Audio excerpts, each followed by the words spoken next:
Hello again. Welcome back again to another Thursday BookTube hosted by Life with Patty and Daphne, my mountain home and kitchen. I told y'all I was going to do 2 videos today because I had planned to do this one anyway, and then my sister went and tagged me to do that tag, so I'm having to do 2. Alright, this is Thanksgiving, by the way, again, so happy Thanksgiving. Everybody have a great Thanksgiving day. We're going to my oldest daughter's house later for the big meal and playing games. My other daughter and babies is coming over there too. So anyway, we're going to have a great day. Alright, let's get to this book that I've recently read and finished. The name of it, now I took a picture of it and I'm going to show it up here, but it's not here yet and I can't look at it because it was an ebook on my phone and I'm recording on my phone. So, let's see if I can get the name right. Count the night, or count your nights. I don't know if it's your or the. Count the nights by stars, something like that. Like I said, you'll see the picture, so you'll see the real name. How it's worded. The author is Michelle Shocklee. It is a historical fiction, and it has a dual timeline. I love that style. So you have a way in the past timeline, and then you have a current timeline. And sometimes those current timelines are like 1940s, so it's not too current. That's kind of in the past too, but still, you know what I mean. I really love those. Now, this book was so good, but I think that it was extra good because I was doing the new thing that I had just learned about recently. I've told y'all about it. I wasn't just reading this book. I was reading this book and paying really close attention to details in it of things that I could make a gift. And so, because for Christmas, for both of my daughters, Elizabeth, the oldest one that's not married, with the big house where we're going to Thanksgiving at, has the big dog Darcy, Mr. Darcy. She's not married. She works at home on a computer. My baby daughter is married and has my Gracie and my Lena. I'm getting both of them this book for Christmas. But, oh, wait a minute. What am I thinking? I have their physical books right here. I don't even need the picture. Scratch what all I just said. See, my mind is crazy. All right. Count the Nights by Stars. That is the name of the book. Michelle Shocklee. Okay. So, I got, this is their books. This is what I'm going to wrap and give to them. And so I have done this sort of thing all throughout the book. This right here says, congratulations, you've won an award for the button that life tried to take away. And then I wrote, open gift number 1. So I have their gift bags under my table here.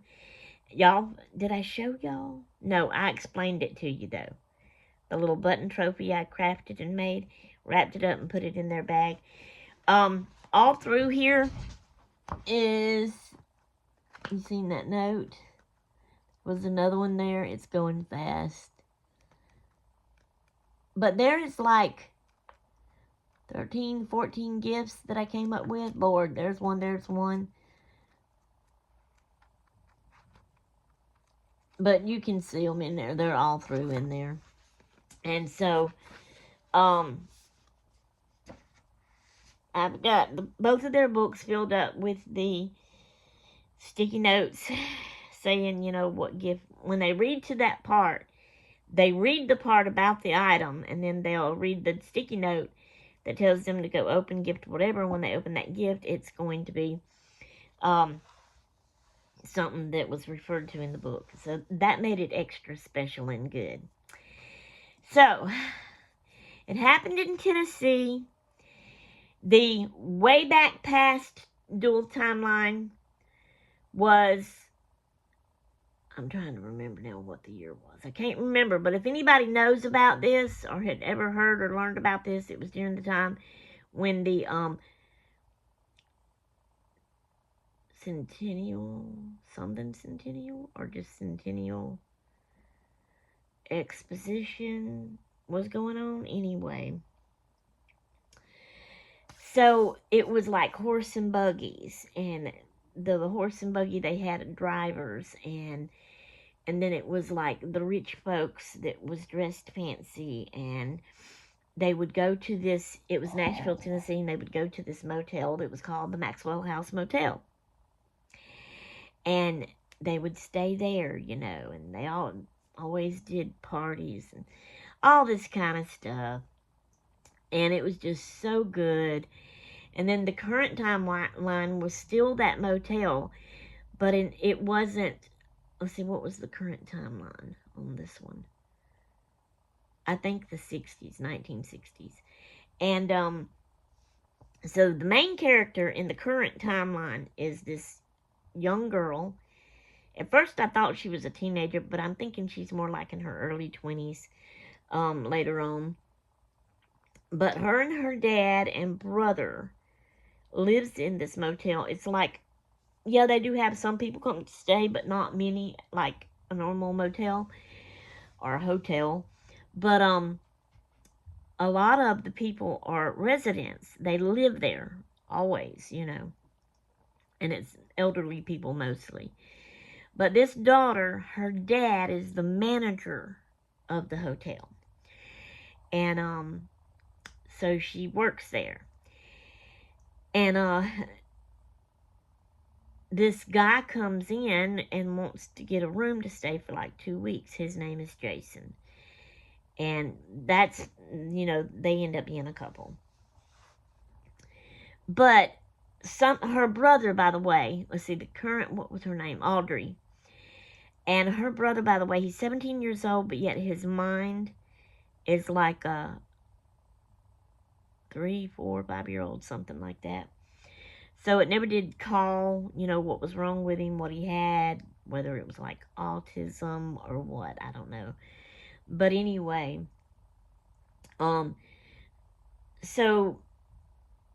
something happens to one of the elderlies. I'm trying to go fast. I'm not good at this. I want to tell every little detail, and then I start, I can't remember, and I want to do it in order, and then I get, Anyway, one of the elderly ladies that lived there, something happened to her. Audrey's brother, that's, you know, his mind is younger. What is his name? I can't remember. It's been a while now since I've read it. But anyway, he had become friends with this elderly lady. Her name is Priscilla. Trying to think her last name.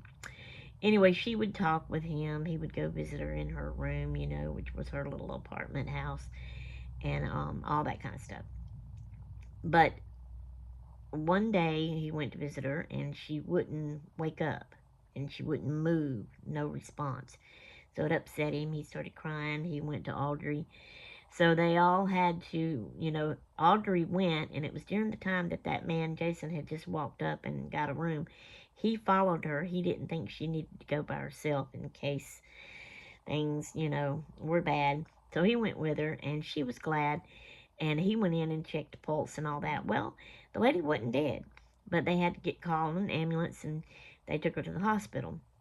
Well, come to find out, she was having, she had a stroke, and so her whole right side was paralyzed. And she couldn't talk good, so she stayed in the hospital a while, and then they ended up moving her to a nursing home. So Audrey's dad had her to clear out Phyllis's room and pack up and clean. So, you know, it starts out in the past time where somebody was writing a letter to somebody, and Luca was his name. It was somebody called Peaches. You find out later who that is.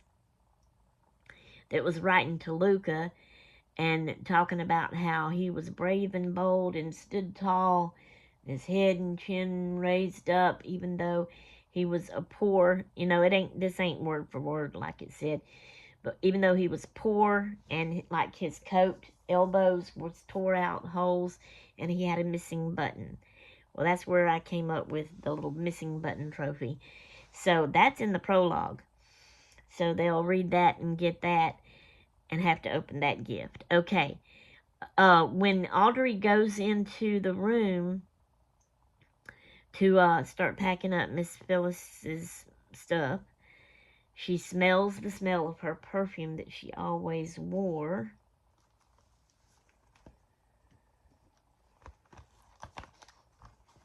So I ordered both of my daughters a bottle of that perfume. I will wrap them up and put them in their gift bags and have the number on it, what gift it is. I think the key is second, the motel key. I've also ordered a motel key. It's not in yet. I'm getting a little worried with some of these gifts, hoping they'll come in time enough because I still got to do like some little bit of crafting to them before I can wrap them up and put them up and stuff like that. Well, anyway, in the unpacking, she finds and this Jason ends up helping her. That's how they get to know each other. He helps her pack up the stuff, and they become a couple. In the older timeline, Peaches and Luca is a couple, and so it's just different things that happens with them. In the unpacking of the room, they find a scrapbook. They read all the things in the scrapbook, and they're learning about the past timeline. Jason ends up going to the library and finding more on it. And oh my gosh, it was just so good. Let me read you the back of it. Alright, count your nights by stars, not shadows. Count your life with smiles, not tears. 1961, after a longtime resident of Nashville's historic Maxwell House Hotel suffers a dilapidating stroke, Audrey Whitfield, that's her last name, is tasked with cleaning out the reclusive woman's room. There, she discovers an elaborate scrapbook filled with memorabilia from the Tennessee Centennial Exposition. Love notes on the backs of unmailed postcards inside capture Audrey's imagination with hints of a forbidden romance and troubling revelations about the disappearance of young women at the exposition. Audrey enlists the help of a handsome hotel guest as she tracks down clues and information about the mysterious Peaches and her regrets over one fateful day nearly 65 years earlier. It was 1897. Outspoken and forward-thinking Priscilla Nichols is her last name, isn't willing to settle for just any man. She's still holding out hope for love when she meets Luca Moretti on the eve of the Tennessee Centennial Exposition. Charmed by the Italian immigrant's boldness, Priscilla spends time exploring the wondrous sights of the expo with Luca until a darkness overshadows the months-long event. Haunted by a terrible truth, Priscilla and Luca are sent down separate paths as the night's stars fade into dawn. So it is a really good book, and like I said, it made it more specialer because I was gathering the gifts. I'm still gathering the gifts. I had to make a bookmark with a scripture on it. I've got that made and wrapped and in the bag. I got the button trophy wrapped and in the bag, and I think that's all I have. Yeah, I've ordered the scrapbook. I have got to decorate it. I found pictures off of Google of the Centennial Exposition, all these things that was mentioned in the book, even that was described that was in the scrapbook. So I'm going to be decorating the scrapbook going by how they described it in the book. And then I'll wrap that and put it in there as a gift. The perfume I'll wrap and put it in as a gift. There's some more items that I am waiting to come in. I got some to do a little bit of crafty too to fix it up, wrap them, put it in the gift bag. There's a few more items. Well, some items I don't have to do no crafty to. I can just wrap them and put them in there. There's a few more items I still yet need to order. I'm waiting for these to come in. I haven't heard anything for a while on these, and I'm getting a little worried. I hope they all come in time so I can do the crafty and do the wrapping and put them in here. And then I can finally wrap the books and have them ready to hand to them, and then hand them the bag to go with it. Oh, I'm so excited. I can't wait. But it was a really good book. Y'all should go check it out and read it. Okay, guys. That's all I have for you for this one. And so we'll see y'all in another BookTube Thursday. Sorry! Toodaloo!